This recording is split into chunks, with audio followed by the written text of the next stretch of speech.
Hola y bienvenidos a Autoasistencia Digital. Con este video aprenderás a configurar la aceleración del inicio de aplicaciones de Word, Excel y PowerPoint, ya que al ser compatibles con los complementos o plugins que tengan instalado, hace que estas aplicaciones se inicien de manera más lenta. Lo que haremos es configurar estos complementos para que el inicio sea más rápido.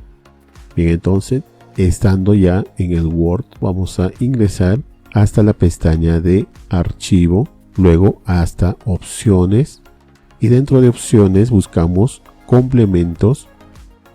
En la parte derecha nos dirigimos hasta el botón de Ir y dentro encontraremos los complementos que se encuentran disponibles y activados. Lo que vamos a hacer es desactivarlos y pulsar el botón de Aceptar. De esta manera estos complementos ya no podrán intervenir en el inicio de esta aplicación. Ahora, en el caso del Excel, igualmente vamos hasta la pestaña de Archivo, luego Opciones, Complementos, vamos hasta el botón de Ir. Igualmente tenemos complementos activados que no necesariamente se van a utilizar, así que lo vamos a desactivarlo. Luego aceptamos y con esta configuración habremos logrado que se inicie más rápidamente.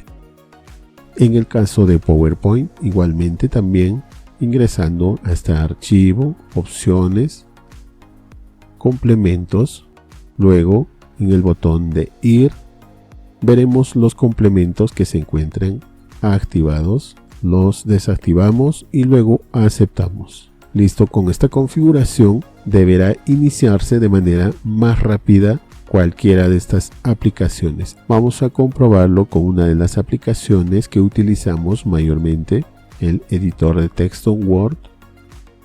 Como podemos ver, la apertura ha sido mucho más rápida al desactivar esos complementos. Hasta aquí por este video. Si te gustó, te ayudó, déjame un like y recuerda suscribirte al canal. Hasta el siguiente video.